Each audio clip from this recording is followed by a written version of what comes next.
So what's up mga lakas, nandito naman tayo sa panibagong araw, panibagong gabi naman tayo mga lakas. For today video ay mayroon, ako naman ay interview. Ayan si Teron Rosel. Ayan, kilala nyo na yan. So mayroon lang ako ang katanungan, mag-i-interview ako sa kanya. So ngayon mga lakas ay nagabihan kami kasi may marami pang ginawa. Yun. Pero hindi yun na mayroon tayong mai-upload mamaya.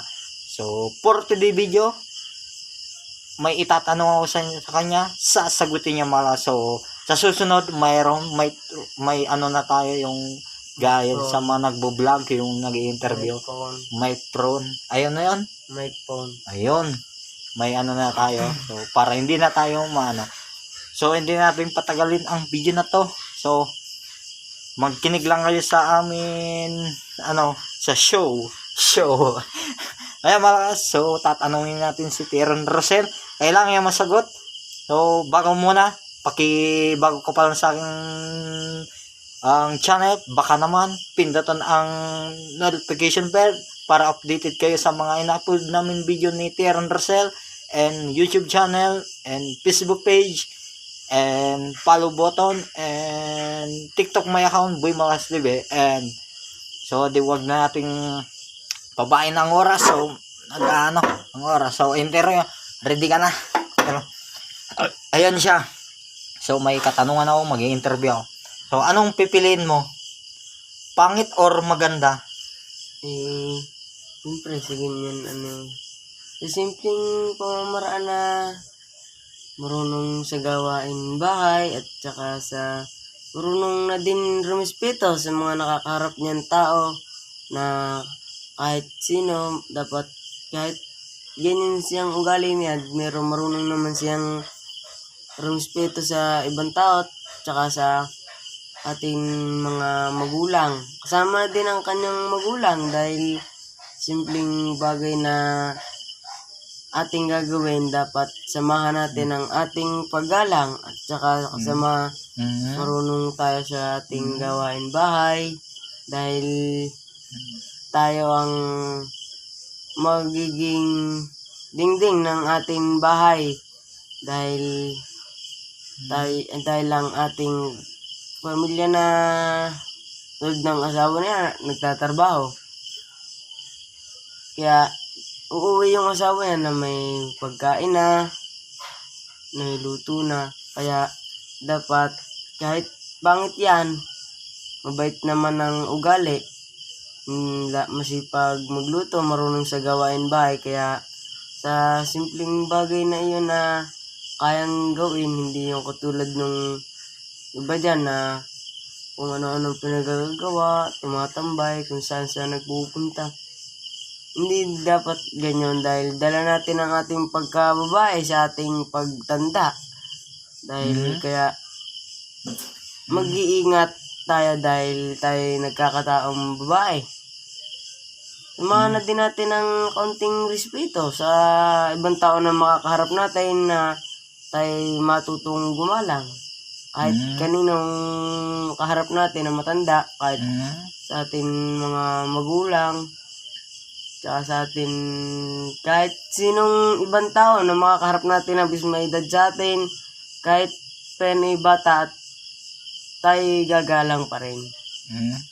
Ayos na? Sige, ayos na daw. So ayan napaka talaga is wala na akong masasabi. Perfect 100% yung sagot ni yung ni Teron Rosel. So tama siya. Kahit pangit yan so yung marunong magrespeto at makipagkapwa sa ibang tao. Yo, tama siya si Teron. So mayroon ako suggest sa niya so bakit hindi niya pinili yung maganda? So Teron, bakit hindi mo mas pinili yung maganda? Siyempre ayaw mo sa mas ginusto mo yung pangit. Bakit inayaw mo yung maganda? Anong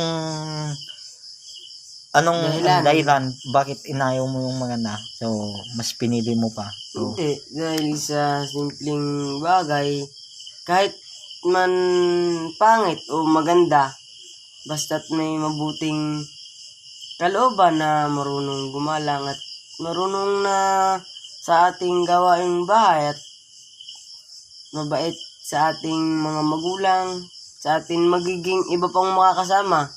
Dahil pag tayo tumama na sa ating tamang edad, tayo makakapag-asawa ng iba, dapat alam na natin ang ating gagawin kasi habang wala pa ang ating ibang pamilya, at least tayo tapos na sa ating gawain bahay. Kaya marunong naman tayong gumalang sa ibang tao. Na simpleng bagay lang na konting paggalang. Samahan na din natin kabaitan para tayo lalong igalang din ang ibang tao pag tayo nagka-problema. Thank you. Salamat kay Teron sa pagsagot. So, napaka-perfect. So, wala na akong masasabi.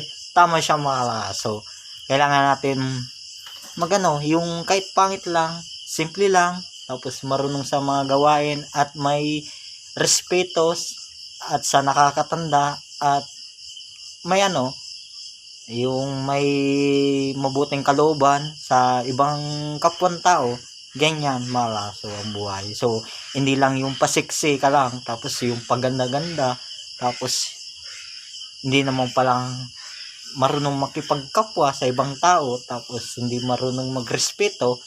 Kaya mas pipili natin yung may respeto kung kahit pangit. So, yun lang masasabi ko. And wala na akong masasabi kay Teron. Tama siya. So, ayan. So, anong payo mo sa mayroon mga sa social media at sa mga nagti-TikTok alos nagkulang na lang magubad. So, anong pipiliin mo? Anong masasabi mo sa mga kabataan na kung gusto nila na irespeto yung mga kasuotan na magaganda? Anong masasabi mo? Kung gusto nila irespeto, sa simpleng siyempre, dahil ako'y may jowa din na tinuturuan ko din na manamit, tsaka ayoko na magsusuot ng kaya nasa sa kanila kasi yon. Kung dahil hindi natin mapipigil, pero sana wag naman kayo magalit dahil hindi naman po masama ang aming sinasabi. Nag-uulit lang po kami na sana'y yan, sa tulad na ako po TikTokers din, kaya alam ko po naman na marami din na kulang sa damit, na kulang na lang nga po maghubad dahil wag naman po natin aabusuin ng ating pagkababae dahil 11 minutes. May jowa din po naman ako na ganyan, na hindi naman po ganyan kasi kanina napakabait niya yung babae. Sa lahat ng nakilala kong babae, siya lang po ang pinaka mabait na nakilala ko sa buong buhay ko. Sana all. Sige, yan na. Sige, thank you kay Teron Rosel. Isang naman dyan. So, ayan, abangin nyo naman yung mga show natin mga kalaso sa susunod. Dito na, Kabanata 2. Ayan. Ito na ang Kabanata 2. Abangan nyo naman ang ating Kabanata 3 sa bukas. Ayan, so, pakipollow sa YouTube and sa Facebook page and TikTok my account, and I love you mga kalaso. Dito na magtatapos yung interview natin kay Teron Rosel. Abang yung Kabanata 3. Ayan, so magsuot tayo ng maayos, mas irespeto tayo. And thank you. Yeah.